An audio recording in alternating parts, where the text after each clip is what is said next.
Bueno, jóvenes, buenos días. Bienvenidos a la sesión 26 de la unidad de aprendizaje físico-movimiento aplicada. La clase pasada yo cerré con este problema con los compañeros del día jueves 3 de diciembre, en el que estábamos analizando cómo era esta parte del comportamiento de un resorte. Y el problema me pedía a mí encontrar tres tipos de trabajo generado por diferentes situaciones. La primera tenía que ver con la gravedad, la segunda con el resorte y la tercera con la mano que movía la masa en el resorte. De las tres, de los tres tipos de trabajo que analizamos, detectamos que calculando la suma de todos, el resultado tenía que ser cero y teníamos que explicar por qué. Lo último que se quedó era que pues el trabajo era conservativo, esto es como cualquier sistema o cualquier sistema dinámico que genera ahí algún movimiento o alguna situación de interacción entre fuerzas, pesos, ¿sale? Masas que actúan en todo, pues debe de ser equilibrado, ¿no? Entonces vimos que el trabajo de la gravedad más el trabajo del resorte más el trabajo de la mano generaban este tipo de comportamientos. Esto nos va a llevar a explicar un teorema fundamental del trabajo y la energía, que así se denomina. Bueno, dudas hasta aquí, jóvenes, preguntas, cómo se desarrolló el problema. Maestro, yo no le entendí el inciso C. Bueno, estamos en el inciso C. Dice, para calcular el trabajo realizado por la mano se necesita una fuerza ascendente FH ejercida por ella. Es la fuerza de oposición del resorte, ¿vale? A medida que bajemos el bloque con rapidez constante, como la rapidez es constante, recuerda ya desde aquí, sabes que no hay aceleraciones. Con base en el diagrama de cuerpo libre de la figura 1115C, que es este diagrama de cuerpo libre, tienes tú, si te fijas, dos cosas. El peso de la masa, que está aquí, el peso de la masa, luego tienes ¿cuál fuerza? La fuerza de la mano, de la oposición, ¿sale? Y la fuerza del resorte, que están actuando ahí, ¿sale? Pero esos van de manera positiva porque se están oponiendo al descenso. Entonces tienes la fuerza del resorte y la fuerza de la mano, menos el peso. Así que eso es como la rapidez es constante, la aceleración es igual a cero, ya solamente tienes que encontrar la fuerza de la mano que está interactuando ahí, porque la masa del resorte se calculó en el anterior. Inciso, ¿sale? Dice, nótese que hasta el bloque alcance su posición de equilibrio, el peso va a ser mayor que que la fuerza del resorte. Así que la fuerza de la mano forzosamente tiene que ser mayor a cero. Y como cabría esperar, la fuerza de la mano tiene un componente positivo porque actúa hacia arriba, ¿sale? Podemos determinar el trabajo hecho por la mano mediante una integral como la ecuación 1114, donde dice que el trabajo de la mano es igual a la integral de la fuerza de la mano por el diferencial de y, porque están en y las fuerzas. Como la fuerza de la mano es igual a mg menos la parte de la fuerza del resorte, que es menos ky, ¿sale? Que es K es la constante del resorte y Y es la posición en la cual yo me estoy ubicando. Acuérdense que la fuerza del resorte es menos Kx, ¿no? Pero en este caso yo estoy en Y.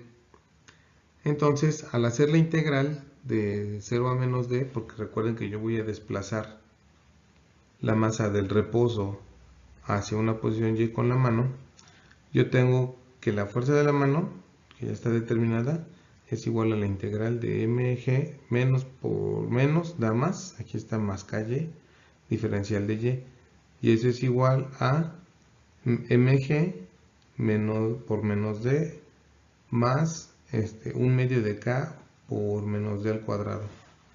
Ya nada más sustituyo los valores. Sí, más o menos, o sea, solamente recuerden, mi análisis de fuerzas es este de acá.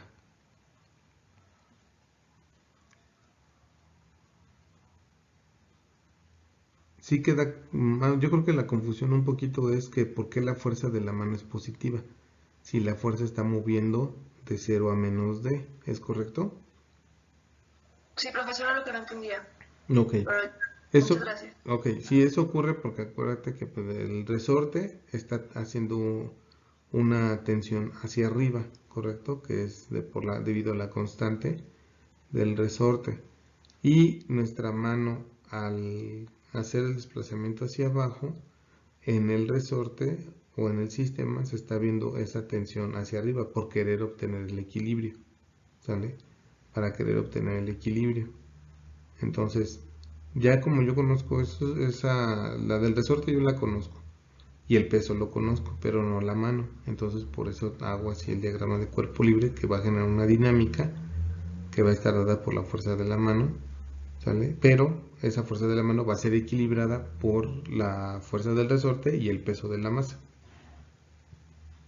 Entonces, ya de ahí yo puedo determinar que pues la fuerza de la mano es igual a la componente de masa más la componente del resorte, ¿sale? Y una vez que yo hago la integral por la distancia que va a mover la mano, la masa, de 0 a menos d, por eso pongo que mi límite inferior es 0 y mi límite superior es menos d, ¿sale? Porque estoy invirtiendo aquí, ya con este menos d aquí de 0 a menos d, estoy asignando el signo y el sentido del trabajo.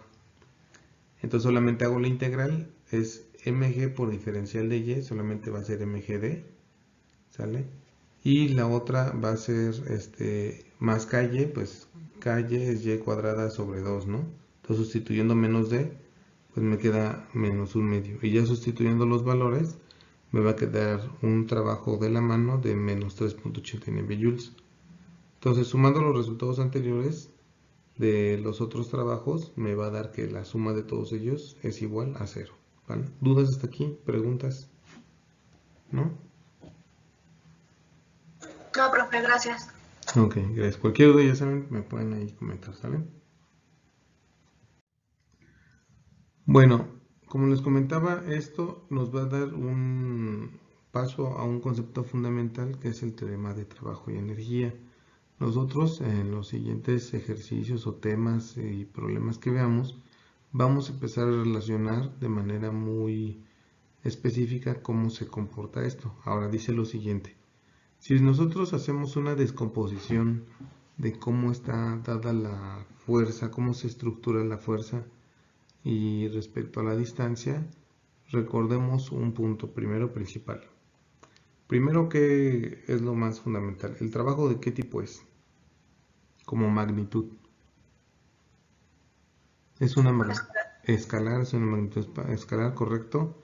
Ahora, si yo relaciono toda la parte que está aquí, yo digo que el trabajo neto es igual a la fuerza neta, el vector de fuerza neta, punto la trayectoria que está recorriendo, ¿sale? O, visto de otra manera, el es igual a masa por el vector de aceleración por la posición, ¿vale? Entonces, la masa ya va a estar ahí siempre. Recordemos que la aceleración se define como la diferencia de velocidad respecto al tiempo, es la aceleración, ¿vale? Y la posición está dada por esta parte de aquí. ¿Por qué? Recuerden, velocidad es igual a distancia sobre tiempo, ¿cierto? Entonces, si yo hiciera un análisis de esa distancia o despejar aquí la distancia, es igual a velocidad por tiempo.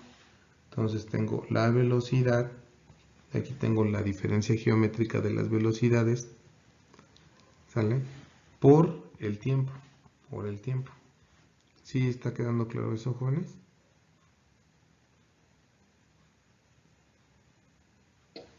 Sí, profe. ¿Vale? Recuerden, en el caso de aquí, de la velocidad para la parte de la distancia, recuerden que es geométrico el asunto, ¿sale? O sea, es velocidad inicial más velocidad final entre 2. Entonces yo sí estoy sacando el promedio de la distancia, ¿sale? Entre dos cantidades. O sea, estoy sacando el promedio de la distancia. Y entonces, si se fijan, más o menos se parece la parte de aquí arriba, ¿no? O sea, es velocidad final menos velocidad inicial para encontrar la aceleración entre el tiempo. Sale entre el tiempo. Y acá estoy velocidad inicial más velocidad final entre 2. Entonces, yo puedo reacomodar estos signos para que me quede todo positivo y pueda obtener el cuadrado de la velocidad. ¿Qué pasa con el tiempo, jóvenes? Se anula el ser constante, se convierte en 1, ¿sale? Y por lo tanto me quedaría que esto es igual a menos 1/2 de la masa por velocidad al cuadrado, ¿no? Si yo reajustara esta parte de aquí del signo, para que me quedara positivo, ¿no?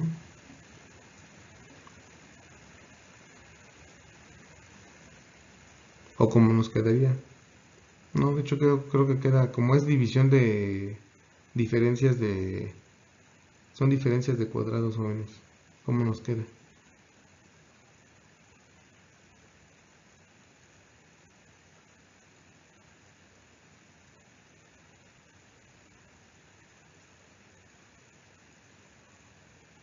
A ver, acuérdense de las propiedades distributivas del producto punto. O sea, es velocidad final punto velocidad inicial más velocidad final punto velocidad final, ¿vale? Menos velocidad inicial punto velocidad inicial menos velocidad inicial punto velocidad final, ¿cierto? Entonces, ¿qué veo aquí, jóvenes?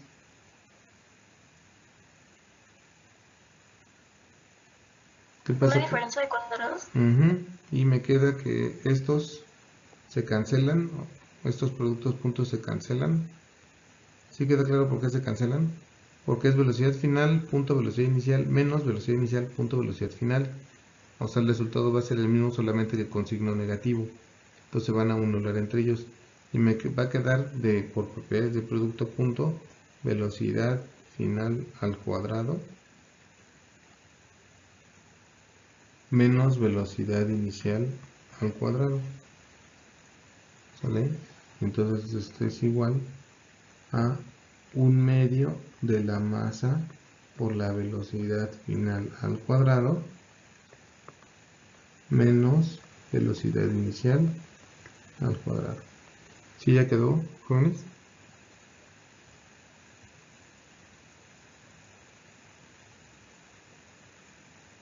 Entonces, aguas, porque aquí ya empiezo a ver otro concepto. ¿Dudas hasta aquí? ¿Preguntas?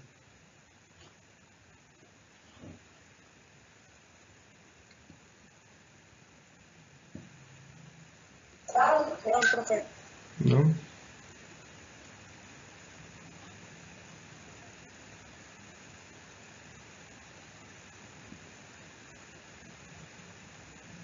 Bueno, al multiplicar los productos puntos, nosotros lo acabamos de hacer, detectamos lo siguiente. Una de las propiedades del producto punto de dos vectores es que no importa el orden de los vectores. Eso ya lo sabíamos de propiedades del producto punto. Esto es, el producto punto es conmutativo. Esto no se aplica al producto cruz, eso deben de tenerlo muy claro, que nosotros vimos que el producto cruz es una cantidad vectorial y lo que cambia al realizar una inversión de vectores es el sentido del vector resultante, que es perpendicular a los dos que están trabajando en la operación. Pero como el producto punto genera escalares, se cancelan los términos, el primero y el cuarto de la suma, como lo habíamos visto yo ahorita en la explicación, ¿no? Además, el producto punto de un vector cualquiera es simplemente el cuadrado de la magnitud del vector, como se aprecia en la ecuación 11.3, eso también ya lo vi ahorita. Y tenemos entonces que la velocidad final, punto velocidad final, es igual a la magnitud de la velocidad final al cuadrado, y la velocidad inicial, punto velocidad inicial, es igual a la velocidad inicial al cuadrado. Al hacer estas sustituciones en la ecuación, nosotros tenemos que el trabajo neto generado es igual a 1/2 de la masa por la velocidad final al cuadrado menos 1/2 de la masa por la velocidad inicial al cuadrado. Puedo factorizar la masa y el 1/2 y me quedaría solamente una diferencia de velocidades al cuadrado. ¿Dónde hemos visto esta? ¿Cómo se conoce? ¿Esa fórmula dónde la vieron?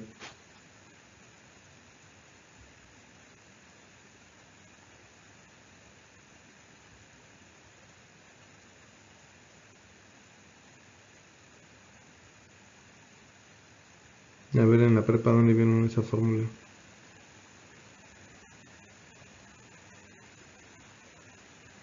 ¿A qué le corresponde?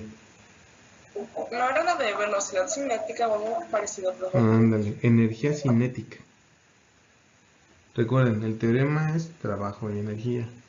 Entonces, este teorema de trabajo aplica con la energía cinética y me dice que es igual a un medio de la masa por la energía cinética es un medio de la masa por la velocidad al cuadrado. Y aquí yo estoy viendo que el trabajo neto es igual a una diferencia de energía cinética. Energía cinética final menos energía cinética inicial, ¿no? Entonces tú puedes decir que esto es igual a una diferencia de energía cinética, que por lo menos es con la K con la que se representa un delta K. ¿Vale? ¿Dudas hasta aquí, jóvenes? ¿Preguntas? Pero sí, es la energía cinética.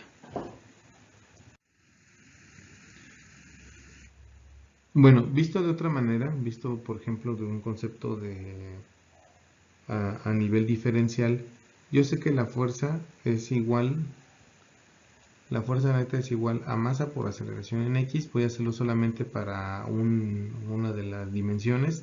Este es igual a masa por la derivada de la velocidad respecto al tiempo, y este es igual a la masa por la derivada de velocidad respecto al tiempo por aplicando regla de la cadena diferencial de X respecto al tiempo. Entonces, ¿qué estoy haciendo yo ahí, jóvenes? Si aplico regla de la cadena. Esta es mi fórmula normal, ¿no? Si ustedes se fijan, lo que está haciendo el problema, o bueno, la explicación, es que yo puedo aplicar regla de la cadena, y esto m por la derivada de b respecto al tiempo por la derivada de x respecto a x, y por regla de la cadena, esto es igual a m por la derivada de b respecto a x por la derivada de x respecto al tiempo. Recuerden que el diferencial o la derivada es una operación lineal. Entonces yo puedo hacer estos intercambios y por eso se aplica la regla de la cadena. ¿Ya la vieron en cálculo, jóvenes? Sí, profe. Bueno, entonces ya esto lo deben de entender fácil, ¿no? Ya nada más es así como una explicación como cultural, ¿no? De breve cultural. Entonces yo tengo que esto, ¿quién es? Nuevamente.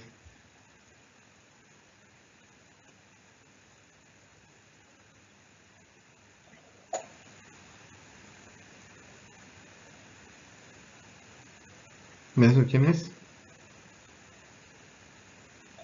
¿Distancia sobre tiempo? Sí, por eso, pero ¿qué es? ¿La velocidad? Claro, la velocidad en X, ¿no? Entonces, por eso aquí me dice aquí que es masa por la derivada de la velocidad en X respecto a X por la velocidad en X, este de aquí. Reagrupando esa velocidad, pues entonces me queda esta expresión de aquí. Masa por la velocidad de X por la derivada de la velocidad de X respecto a X. ¿Vale?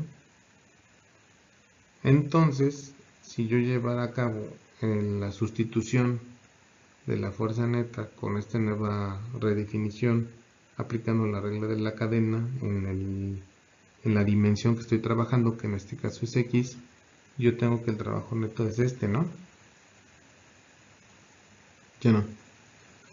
Es la integral de la fuerza por la diferencial de X, porque es fuerza por distancia. Este es igual a la sustitución de la integral de masa por velocidad de X por la derivada de la velocidad respecto a X por el diferencial de X, que viene de la definición de trabajo.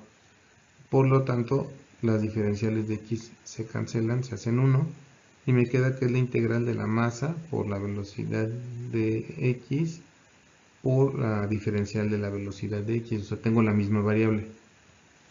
¿Vale? Esto sería igual a la integral de masa por X diferencial de X, por así decirlo, pero obviamente la variable es velocidad de X. ¿Cuánto me da esa integral, jóvenes? Si yo tengo una velocidad inicial y una velocidad final, o sea, una velocidad en un tiempo 1 y una velocidad en un tiempo 2, ¿cómo me quedarían?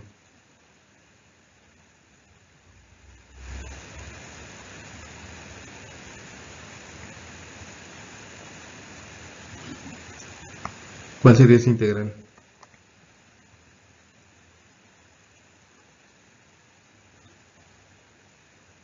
Es igual a masa por la integral de la velocidad en x diferencial de x. ¿Cuál es el valor de esa integral? Ah, no. ¿Cuánto vale esta integral, jóvenes? M velocidad de x al cuadrado sobre 2.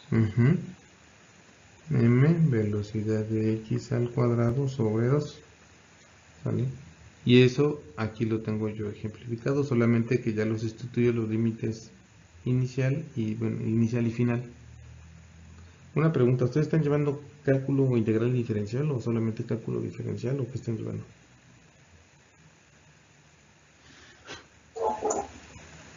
¿Cómo se llama la materia?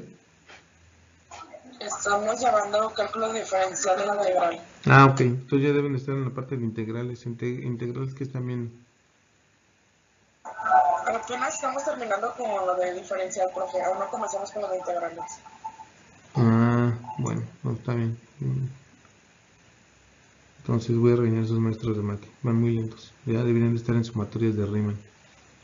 Bueno, más bien deberían estar en teoremas de cálculo en la parte de integración por fracciones parciales.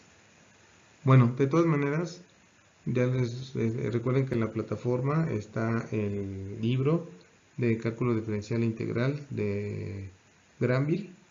Entonces, para que vayan revisando más bien las propiedades de una integral definida, ¿no? Bueno, ¿dudas hasta aquí, jóvenes? ¿Preguntas?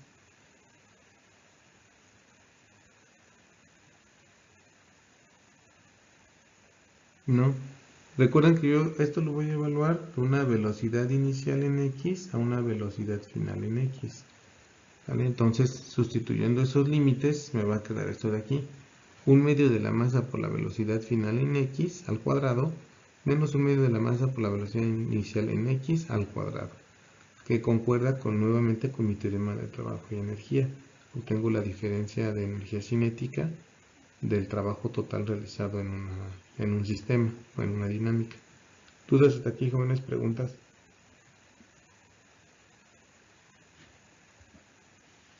¿No? Bueno.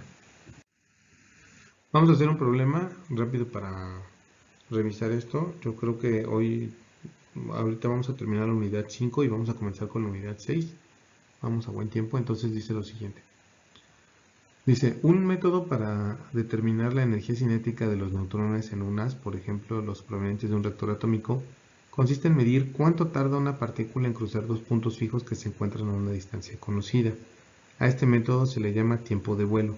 Supóngase que un neutrón recorre una distancia d igual a 6.2 metros en un tiempo t igual a 160 microsegundos. ¿Cuál es su energía cinética? La masa del neutrón es de 1.67 por 10 a la menos 27 kilogramos. Entonces,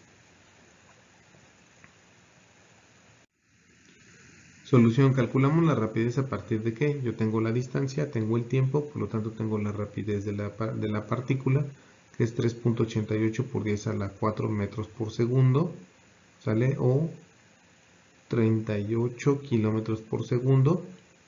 Y con base en la ecuación anterior, la energía cinética está dada por 1/2 de la masa por velocidad al cuadrado. ¿Vale? A mí lo que me pide es cuál es esta energía, ¿no? que está disipando el neutrón. Entonces la energía cinética es igual a 1/2 de la masa por velocidad al cuadrado, por rapidez al cuadrado. Ya lo tengo en esta expresión, ya tengo la masa y solamente sustituir, ¿no? Me dice que está en 1.26 por 10 a la menos 18 joules o 7.9 electrón volts. A ver, si les da eso, jóvenes, pueden sustituirlo ahí, por favor.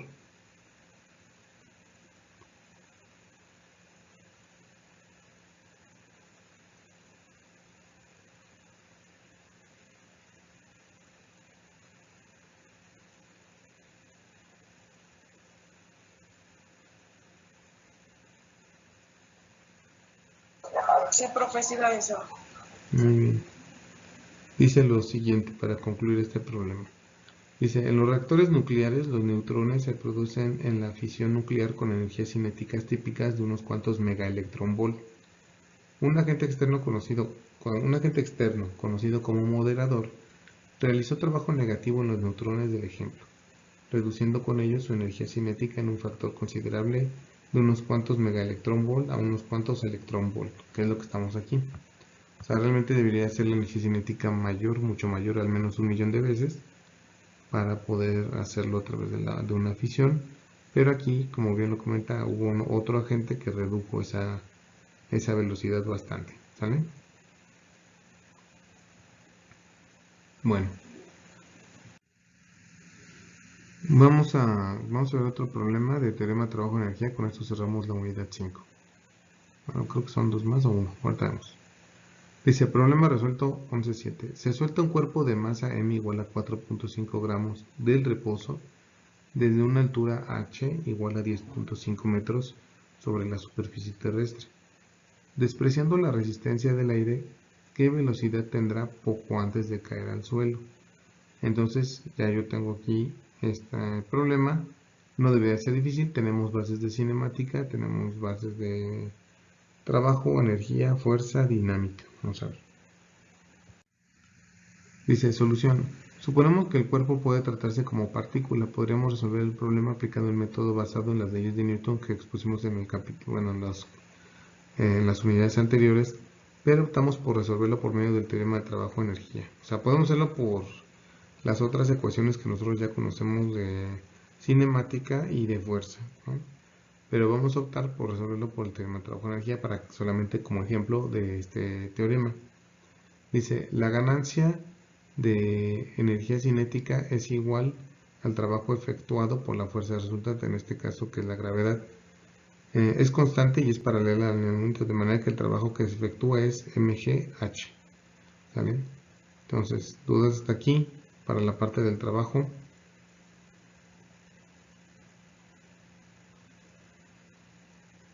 No. Bueno. Dice, al inicio el cuerpo tiene una rapidez de velocidad inicial igual a 0 y al final una rapidez de v. Dice, su ganancia de energía cinética es igual a 1/2 de la masa por velocidad al cuadrado menos 1/2 de la masa por velocidad inicial al cuadrado. Este es igual a 1/2 de la masa por la velocidad final o la velocidad al cuadrado menos 0. Según el teorema de trabajo-energía, ¿vale? Me dice que el trabajo es igual a una diferencial de energías y por lo tanto mgh es igual a 1/2 de la masa por velocidad al cuadrado. Por lo tanto, la rapidez solamente es sustituir, ¿no? Las masas se cancelan y este 2 pasa para acá y me queda 2gh y luego me queda b cuadrada, lo despejo, es raíz de 2gh me va a dar la velocidad que yo estoy buscando. Dice, nótese que el resultado anterior no depende de la masa del objeto, como dijimos antes, por medio de las leyes de Newton. O sea que si ustedes lo desarrollaran el problema aplicando leyes de Newton y cinemática, van a darse cuenta que la masa no es factor para determinar aquí, a través del análisis de energía, que la velocidad se puede calcular solamente considerando la distancia y la constante de gravedad. ¿Dudas hasta aquí, jóvenes? ¿Preguntas?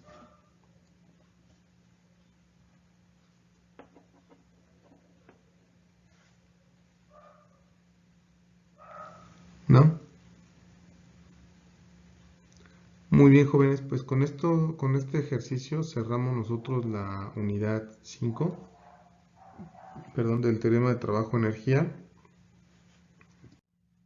Y voy a proceder a colocar las diapositivas de la unidad 6 en un momento. La unidad 6 tiene que ver con los conceptos de momento e impulso. Vamos a comenzar con definir el momento lineal y su conservación. Entonces la definición dice lo siguiente: la cantidad de movimiento de una partícula se define como el producto de la velocidad v vector por la masa de la partícula.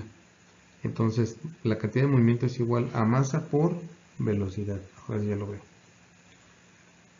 La segunda ley de Newton establece que la fuerza sobre un objeto es igual a la rapidez de cambio de la cantidad de movimiento del objeto. ¿Sale? Entonces, en términos de la cantidad de movimiento, la segunda ley de Newton puede escribirse como la diferencial de la cantidad de movimiento respecto al tiempo, la fuerza. Esto es igual a la derivada respecto al tiempo de la masa por la velocidad, ¿vale? Y esto es igual a la masa por cambio de rapidez respecto al tiempo, y nosotros sabemos que esto es igual a masa por aceleración. ¿Es correcto, jóvenes? ¿Dudas hasta aquí? ¿Preguntas?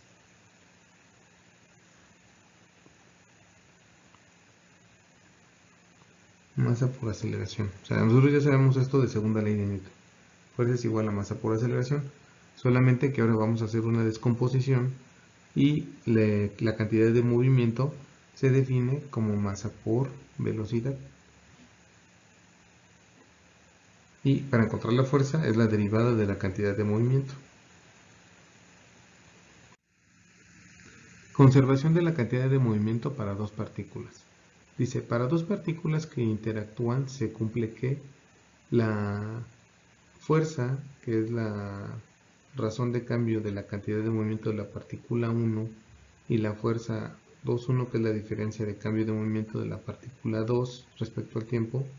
Nosotros sabemos de la tercera ley de Newton que a toda acción corresponde una reacción en sentido opuesto y de la misma magnitud.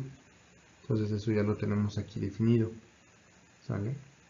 Entonces, yo tengo cantidades de movimiento, tengo una masa con una fuerza en un sentido, la cantidad de movimiento va en otro sentido, y podemos ver que son conservativas, ¿no? O sea, por tercera ley de Newton hay una reacción. ¿Dudas hasta aquí, jóvenes? ¿Preguntas? ¿No?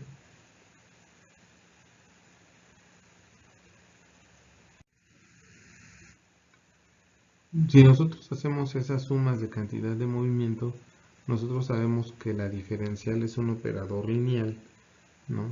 Aquí tengo una suma de vectores, la cantidad de movimiento de la partícula 1, o la cantidad de movimiento 1, o la cantidad de movimiento 2, esto es igual a 0. Esto significa que la conservación de la cantidad de movimiento es constante. ¿Sí queda claro? ¿Por qué? A ver, jóvenes, ¿por qué es constante esto?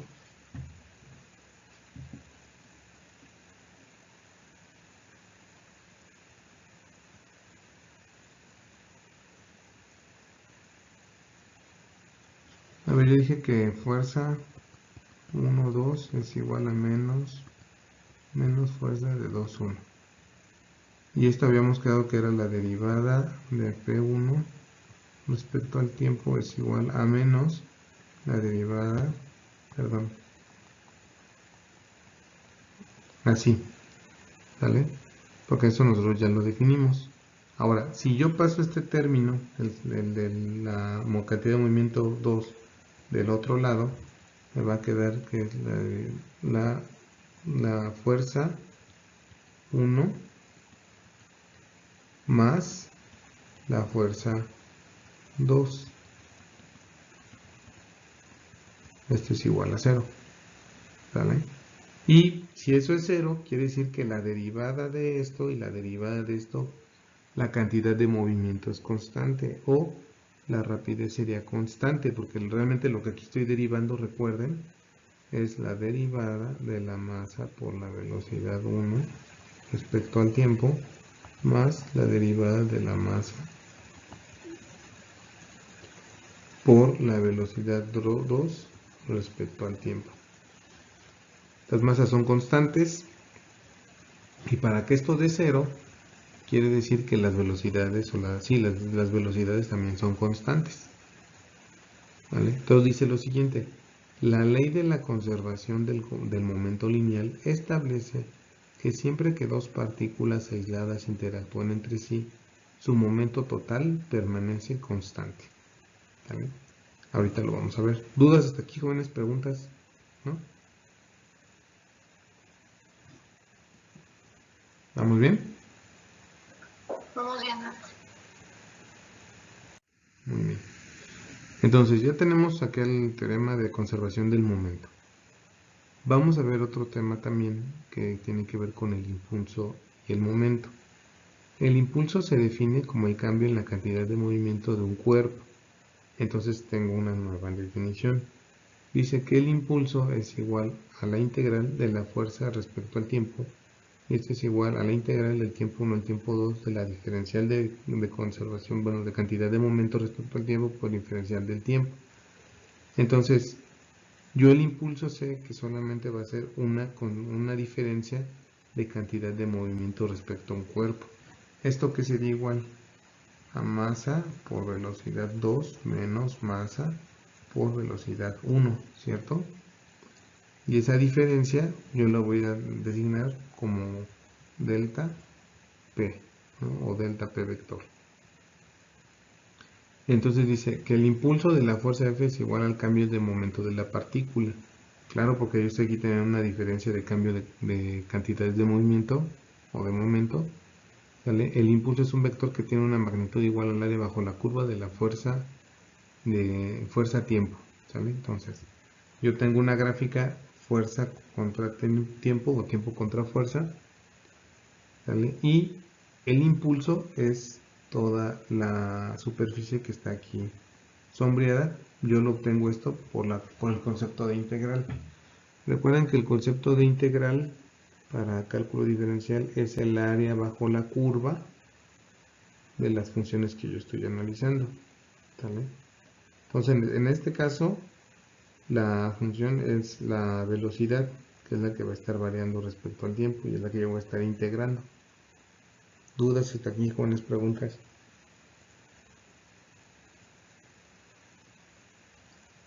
¿No?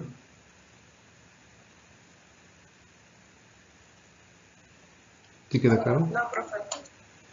Bueno. Luego dice así, dice la fuerza F que actúa en un tiempo muy corto se le llama fuerza de impulso. El impulso se puede escribir como impulso es igual a la fuerza aplicada sobre la masa por la diferencia del tiempo o diferencial de tiempo, donde Fm es la fuerza promedio durante el intervalo. Entonces yo tengo aquí que la fuerza de impulso va a estar dada por la fuerza, ¿vale?, que se aplica en un tiempo muy corto, que está aquí concentrada la mayoría de la cantidad de la variación respecto al tiempo de la fuerza. ¿Vale? Entonces, ¿dudas hasta aquí, jóvenes? ¿Preguntas?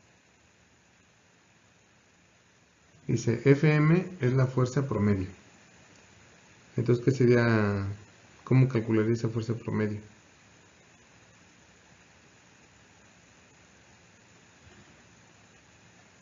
Sería como esta diferencial de fuerzas, ¿no? O sea, F final menos más F inicial entre 2, ¿no? Que es una fuerza promedio. Y yo voy a tomar en cuenta ahí el tiempo que dura esta fuerza promedio. ¿Qué podemos ver ahí, jóvenes, con el impulso o la fuerza de impulso? Primero, la duración es corta, no dura todo lo que debería durar el impulso, ¿vale?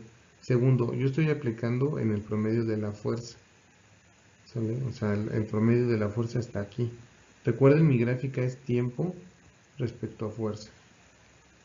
Entonces, ahí tenemos que ver qué está ocurriendo con esta parte de cantidad de impulso, ¿sale? Fuerza de impulso. Entonces, vamos a verlo ahorita un poquito más claro, yo creo con los ejercicios, ahí les va a quedar un poquito más claro. Y vamos a comenzar a ver. El primero dice lo siguiente. Aguas, se revisen que ahora ya estoy, estos conceptos los pueden ver en el capítulo 6 del libro, de la quinta edición. Creo que para la cuarta también en el mismo capítulo, hay que revisarlo. ¿Sale? Dice lo siguiente. Una pelota de béisbol cuyo peso oficial es de unas 5 onzas, es decir, una masa de 0.14 kilogramos, se desplaza horizontalmente con una rapidez de 93 millas por hora, cerca de 42 metros por segundo, y es golpeada con un bat de béisbol. Después de la colisión, la pelota se desplaza con un ángulo phi igual a 35 grados arriba de su trayectoria inicial y con una rapidez de 50 metros por segundo. Inciso A. Determine el impulso de la fuerza ejercida sobre la pelota. Inciso B.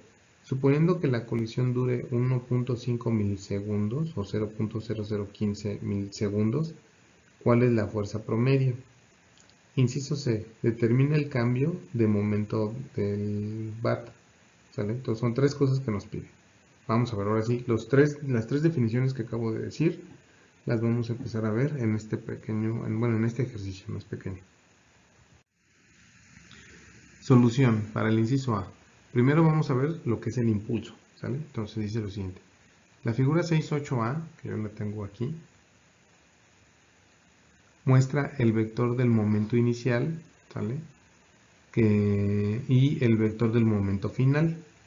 O sea, momento inicial, aquí está, momento final, aquí está, porque dice que va con una rapidez negativa hacia el bat, luego pasa la colisión o hace el choque del bat con la pelota y sale en sentido contrario con un ángulo diferente, ¿no? Que es un ángulo phi.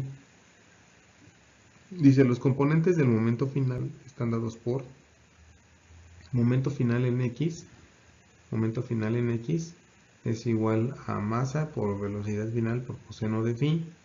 Aquí está, 5.7 kilogramos. Momento final en y es igual a la masa por velocidad final y por seno de phi. Aquí está el momento final en y. ¿Vale? Voy a borrar todo. Aquí están las componentes del momento final en x y momento final en y. Me da que es 4 kilogramos metro por segundo. Y dice, en este sistema coordenado, el momento inicial tiene apenas una componente en x, cuyo valor negativo es, ¿cuál?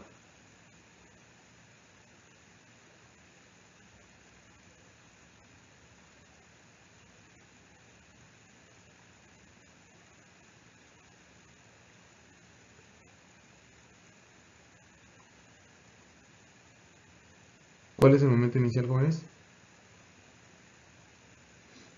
Recuerden, yo tengo la masa y dije que venía a 93 millas por hora o 42 metros por segundo.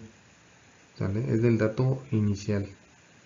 Entonces yo de ahí estoy solamente calculando el momento inicial, porque las condiciones iniciales me decían, una pelota viaja con una rapidez horizontal, ¿sale? Una pelota de 0.14 kilogramos, o venía ahí 3 onzas, viaja con una rapidez horizontal de 93 millas por hora o 42 metros por segundo. Recuerden el sentido del momento inicial es negativo, porque va directo hacia el bat en este ejemplo. Y después yo lo que calculé es el momento final. También tengo los datos, tengo el ángulo con el que sale y tengo la velocidad con la que sale después del golpe. ¿Vale? La masa, nuevamente, pues es la misma, la de la misma pelota, no cambia. Y tengo los ángulos de salida, que era de 35 grados. Entonces ya tengo momentos finales en X, momentos finales en Y para el regreso, el momento final. Y para el momento inicial tengo su momento también calculado sobre solamente la componente en X. Ahora el impulso puede obtenerse por medio de la ecuación 6.6, que nosotros sabemos que el impulso, ya lo habíamos visto hace rato, o también definido con la letra I, es igual a diferencias de momentos. Entonces yo tengo diferencias de momentos en X y diferencias de momentos en Y. Esto es 5.7 kilogramos metros por segundo menos 5.9 kilogramos metros por segundo me da 11.6 kilogramos metros por metro sobre segundo. Y para el momento final en Y, pues solamente es la componente que encontramos en Y, porque inicialmente no tiene componentes. ¿Vale?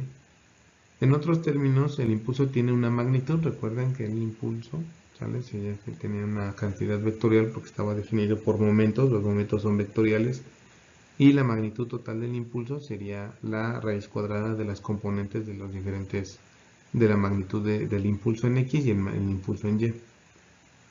¿Dudas hasta aquí, jóvenes? ¿Preguntas?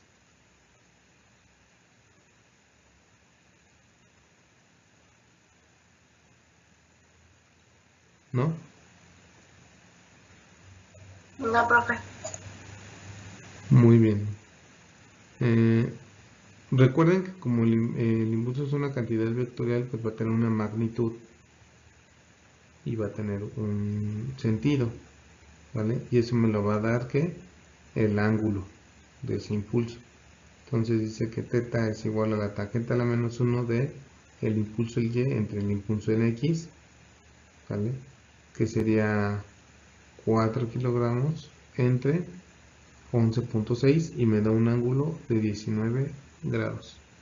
Respecto de la horizontal, dice la figura 6.8b exige la definición de la ecuación, que nosotros ya vimos que el impulso es igual a la diferencia de momentos, ¿sale? Que está dado por esta parte de aquí, y me queda aquí cómo están las componentes, ¿no? En esta figura, cómo sale el nuevo impulso derivado de las diferencias de los momentos anteriores. Entonces dice que el impulso neto en X es este, el impulso neto en Y es este, y el impulso en Z pues se mantiene porque no hay movimiento en Z, ¿vale? Perdón, es impulso final en Z menos impulso inicial en Z, pero por este caso no existió componente en Z, pero se mantendría. Si nosotros tuviéramos un sistema en el espacio o de 3 coordenadas, se mantendría para los 3 sistemas la misma definición. ¿Dudas aquí, jóvenes? ¿Preguntas? No, profe. Muy bien.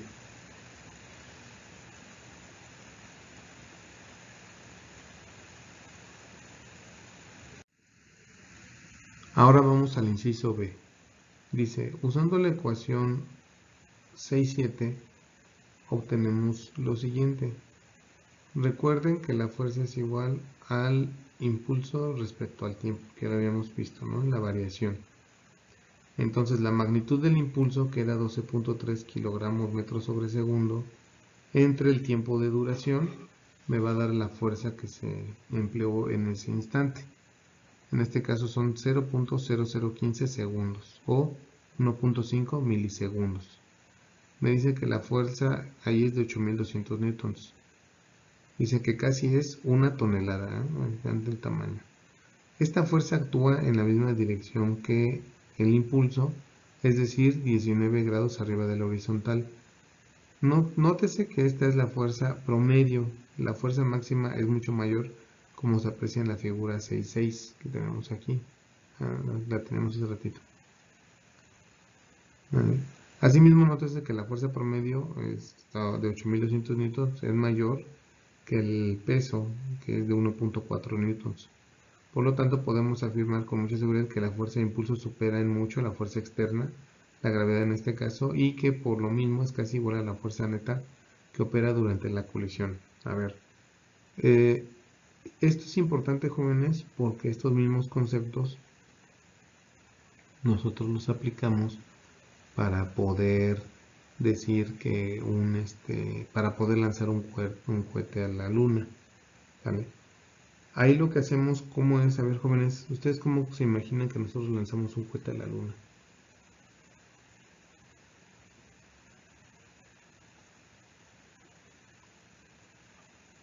¿Sí saben cómo es?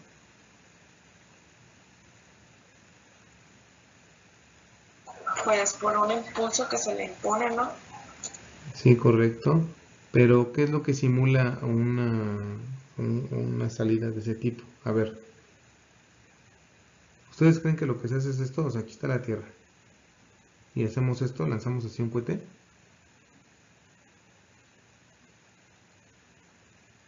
¿O cómo?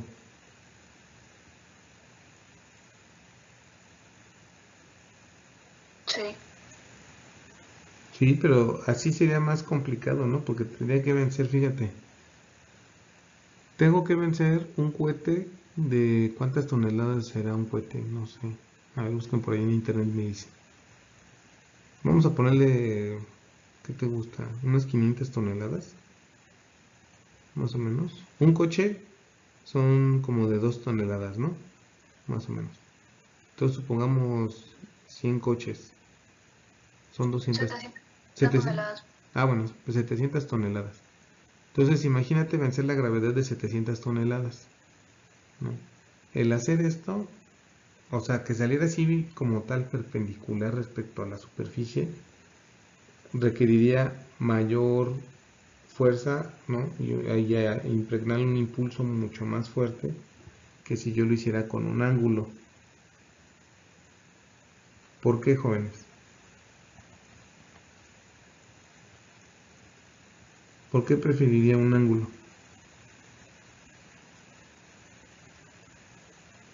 Digo, ustedes ven salir los cohetes en las los despegues en la televisión y salen así verticales, ¿no? Pero si ustedes se fijan, después el cohete no se ve que genere una trayectoria vertical. O sea, si ustedes ven el humo no sale vertical, ¿no? O sea, no deja una estela vertical. ¿Cómo deja la estela de humo?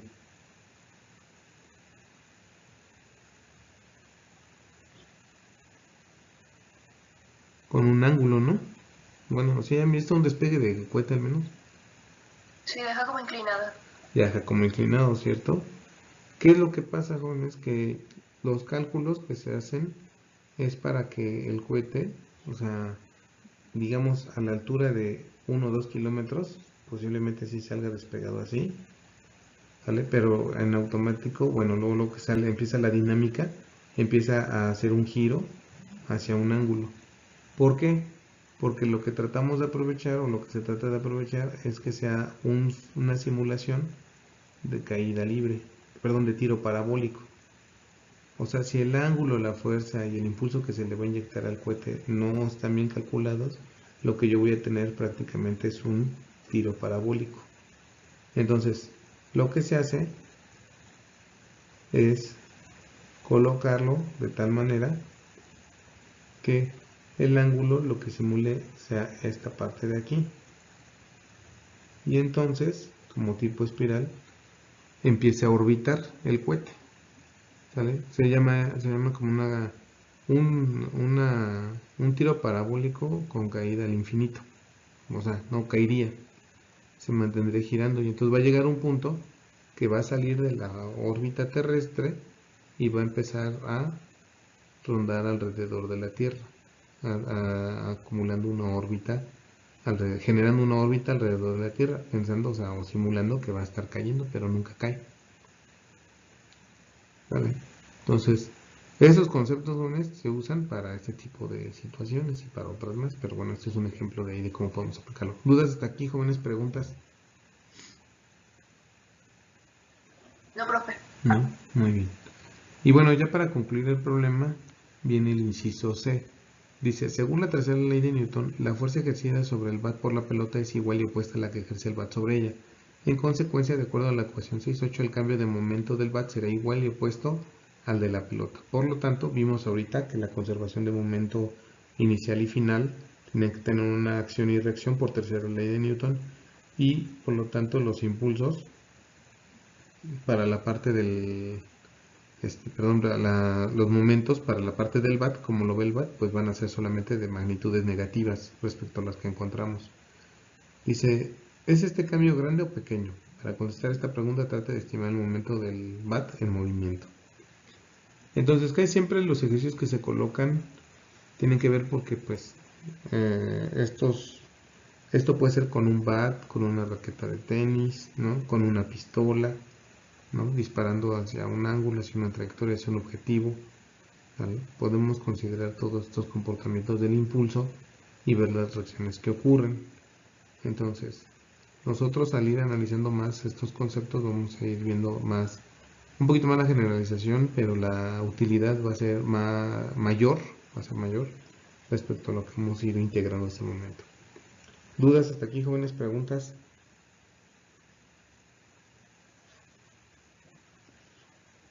No, profe. Muy bien.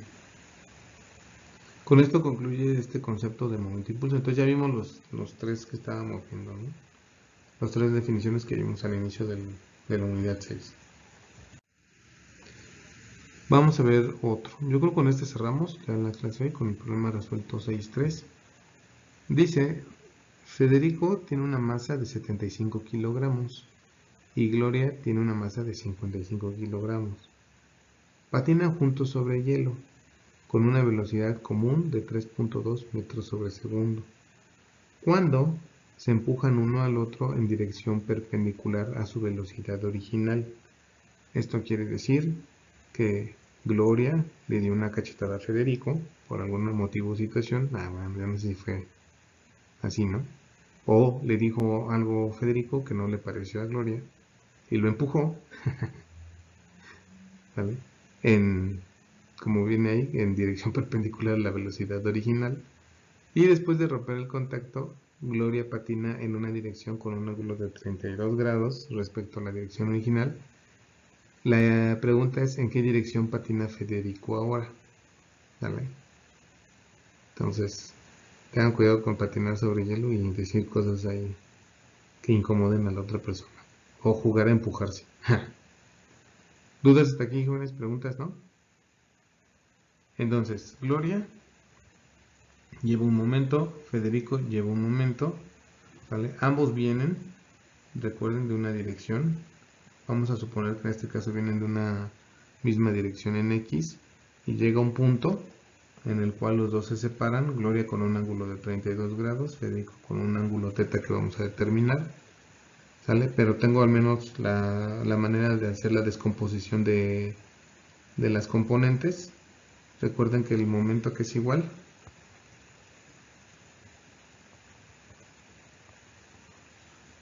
es este de aquí, ¿sale? Entonces yo tengo una velocidad inicial que es 3.2 metros sobre segundo, ¿vale? Y después vamos a determinar cómo se comporta aquí la dinámica. Dice, solución, Federico y Gloria constituyen nuestro sistema. Ejercen fuerza uno sobre otro cuando se separan. Pero, si prescindimos del efecto de las fuerzas externas como la fricción con el hielo, su momento total antes que se separen ha de ser el mismo que después de que se han separado. Ya lo vimos eso. Recuerden que el teorema de conservación del momento. ¿Vale?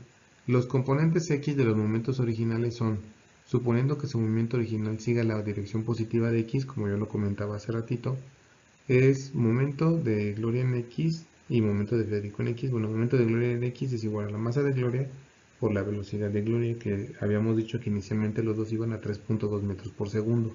Aquí está.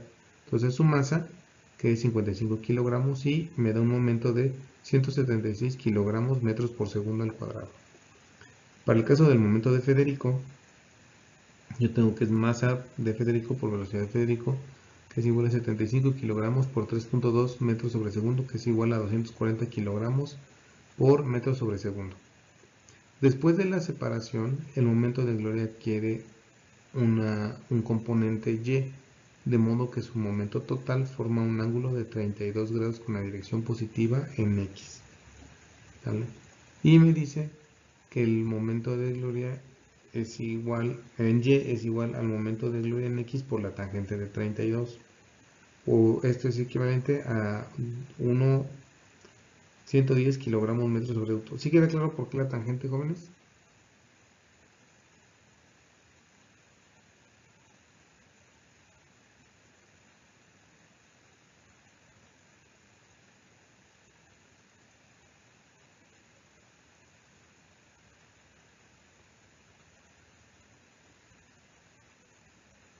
No. No, recuerden, vean lo que dice aquí el problema, ¿sale? Tengan cuidado porque estamos usando, bueno, tangente en lugar de semicoseno. Nosotros pensaríamos que la definición es coseno del momento de Gloria en Y, ¿no? Porque sería la componente. Pero, algo que yo voy, o sea, yo no tengo el momento total, ¿cierto? O sea, tengo el momento total, pero no tengo esta cantidad y esta cantidad como para definirlo, ¿sale? Entonces, partiendo de este momento, yo sé que es Y entre X, ¿sale? Entonces, por eso me dice, partiendo del momento original, ¿vale? Que yo sí tengo conocido, entonces lo que no tengo son las cantidades en X y Y. Lo que voy a hacer es encontrar ese ángulo que está formado por esta parte de aquí, de 32. ¿Vale? O sea, yo tengo el ángulo con el que sale Gloria después de la separación, después del empuje. Entonces, para encontrar esa componente, tiene que estar en función de los dos componentes que yo tengo para poderlo despejar. Tanto la de X como la de Y. Sí, más o menos ya un poquito más claro. Sí, profe. Recuerden, a ver, si yo tengo momento G de Y, Ahí. Momento. Ay, me equivoqué. ¿Cuál es la tangente? Primero. Tangente de teta, que es igual. ¿A qué? Cateto opuesto entre quién? Hipotenusa. No, cateto adyacente. Recuerden que la tangente está en función de los catetos.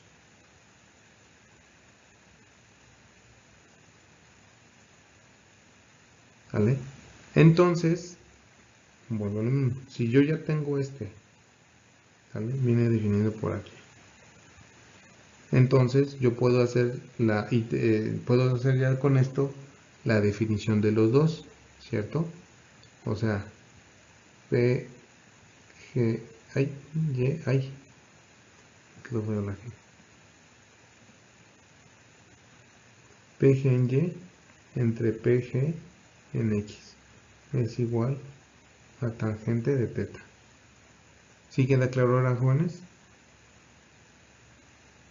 Si yo despejo PG, el momento de Gloria en Y, de aquí, a que es igual, momento de Gloria es igual al momento de Gloria en X por la tangente de 32. ¿Sí ya quedó más claro, jóvenes? Sí. Muy bien. Y entonces ya nada más yo sustituyo 176 por tangente de 32 grados. Les debe de dar esto. ¿Sí les da 110, jóvenes?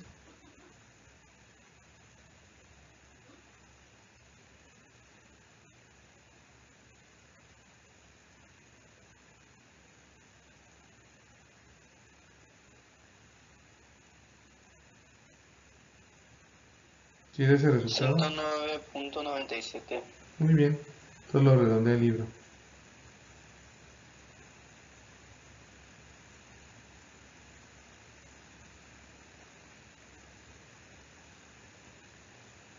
¿Dudas hasta aquí, jóvenes?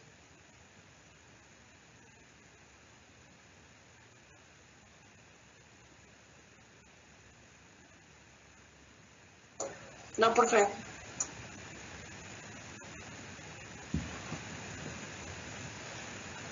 Muy bien. Ahora, antes de que se empujen, la componente, mira, aquí hizo lo mismo. El componente y de su momento total es 0. Para que, antes de que se empujen, el componente y de su momento total es 0. No había leído bien eso. ¿Vale? Eso es cierto, o sea, venían en la misma velocidad, venían los dos juntos, no había componente en y, solo componente en x. Para que el momento se conserve, la componente total y debe seguir siendo 0 después de que se separen. Por lo tanto, el componente y del momento de Federico va a ser menos 110 kilogramos metros por segundo, o metros sobre segundo. Y la dirección de ese movimiento se obtiene a partir de ¿dónde? Tomo el mismo ejemplo de hacer, bueno, tomé la misma definición. O sea, momento de Federico en Y entre momento de Federico en X, que era el original, es igual a, primero, menos 110 kilogramos por metro sobre segundo al cuadrado, metro sobre segundo, perdón, entre 240 kilogramos metros por segundo. Y me dice que esa, ¿sí queda claro por qué la diferencia, verdad, jóvenes?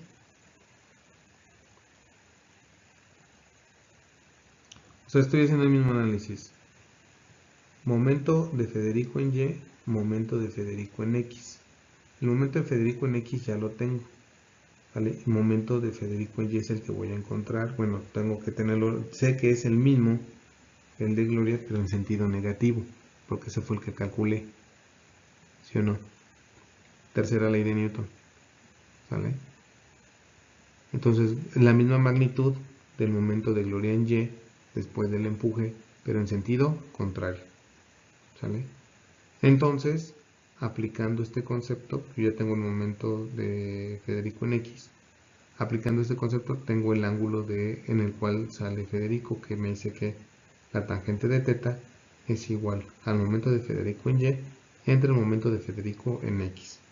El momento de Federico en Y es igual a la misma magnitud del momento de Gloria en Y, pero en sentido opuesto, o sea, menos 110 kilogramos por metro sobre segundo.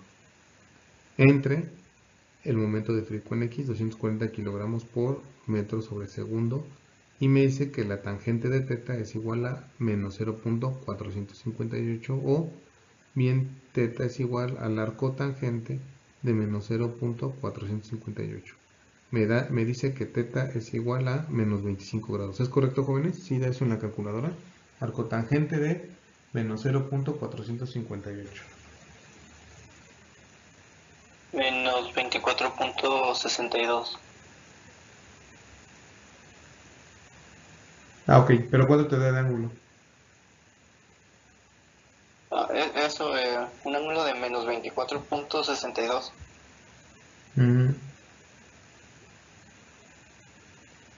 ¿Menos cuánto? 24.62. Sí.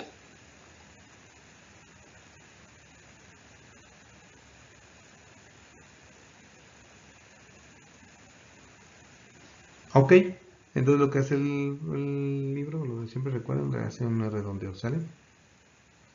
Dice, nótese que el componente X del momento de Federico o de Gloria permanece sin cambio con la fuerza de su empujón. Esta se ejerce en la dirección Y, por lo que el teorema del impulso-momento nos indica que una fuerza sobre ellos en la dirección Y no puede cambiar el componente X de su momento, ¿sale? Conservación de impulso-momento, ¿vale? Del teorema de impulso-momento. Entonces, ¿dudas hasta aquí, jóvenes? ¿Preguntas? ¿No? Vamos bien. Ya avanzamos una tercera parte de la unidad 6 prácticamente. O sea, vamos a irnos rápido. Yo creo que a este ritmo, posiblemente el tercer departamental lo terminemos pues prácticamente en este mes. Si vamos a este ritmo. Porque la unidad 7 son como igual 40 diapositivas, son 3 días para verlo. Ahorita también son 36 diapositivas, ya llevamos una tercera parte. Entonces yo calculo que el tercer departamental lo estaríamos cerrando en este... Podríamos cerrarlo en este mes, y lo que resta de enero enfocarnos a lo del proyecto. Pero bueno, ahí veremos en los tiempos de avance. ¿Vale? Bueno, jóvenes, ¿dudas hasta aquí? ¿Preguntas? Profe, Sí, adelante. yo tengo una duda con lo del proyecto. ¿Qué pasó? ¿Lo va a tomar como tarea y va a dejar examen o...? No. O sea, voy a explorar la posibilidad de que para el tercer departamental no haya examen. Va a ser un proyecto. ¿Sale? Un proyecto en el cual en equipos máximo de 3 estudiantes desarrollarían una simulación. ¿Sale? Yo les definiría cuáles van a ser los elementos de la simulación, qué se va a evaluar de la simulación de manera grupal y de manera individual, ¿sale? Y eso sustituiría al examen. Incluso puede ser, o estoy explorando, si el proyecto va a tomar más puntaje de la evaluación. ¿Esto qué quiere decir? La evaluación continua podría quedar en 50 y el proyecto en 50. O la evaluación continua podría quedar en 40 y el proyecto en 60, dependiendo la complejidad de la simulación y dependiendo el alcance que ustedes demuestren en la simulación.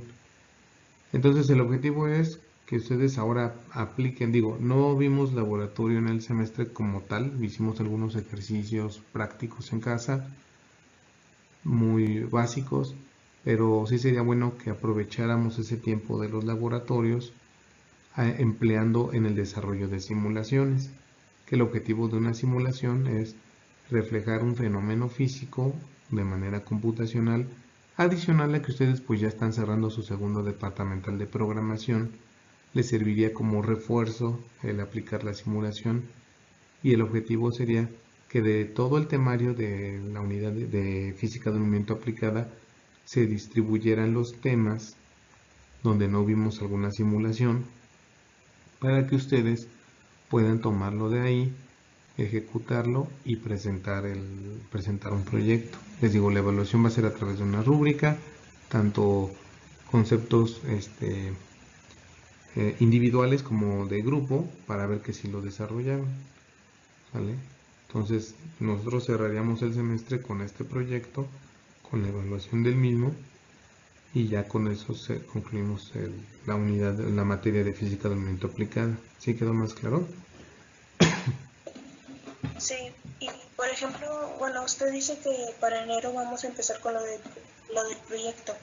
En la rúbrica usted nos enseñaría un ejemplo de cómo hacerlo o ya nosotros investigamos por nuestra cuenta. Pues sería más o menos, daría unas explicaciones básicas de cómo iniciar el software, cómo manipularlo y una breve simulación, ¿no? Y ya el resto ustedes ya estarían libres de tomar los temas. Lo que podemos hacer es igual, sortearlos en una sesión con todos los compañeros que podamos coincidir en algún punto los 3 grupos y ahí sorteamos los temas. O lo hacemos por grupo. ¿Sale? Sí, gracias. Ok, ahí lo voy pensando yo. Tengo esta semana para hacerlo. Bueno, el concepto que voy a ver el día miércoles tiene que ver con centro de masa, jóvenes, con sus compañeros. Ya por mi parte hoy concluiríamos la sesión del día de hoy. Les agradezco mucho su asistencia. Por favor revisen las calificaciones. Si tienen alguna duda de aclaración de la misma, me mandan un correo, por favor. No voy a recibir como mensajes de WhatsApp de por qué saqué esto. Pues que no. Tiene que ser todo por comunicación oficial vía correo electrónico o plataforma. ¿Sale? Yo tengo que tener la evidencia porque tengo que reportar eso. Entonces les pido que por favor así hagan la solicitud. Y se tiene solamente hasta mañana a las 10 de la mañana porque mañana cerramos actas para que yo pueda resolver dudas o aclaraciones. ¿Sale? Les agradezco mucho, que tengan un excelente día y seguimos en comunicación. Gracias, profe. ¿Sí? Gracias. Gracias, jóvenes. Cuídense mucho. Gracias, profe. Igual, cuídense mucho, que estén muy bien.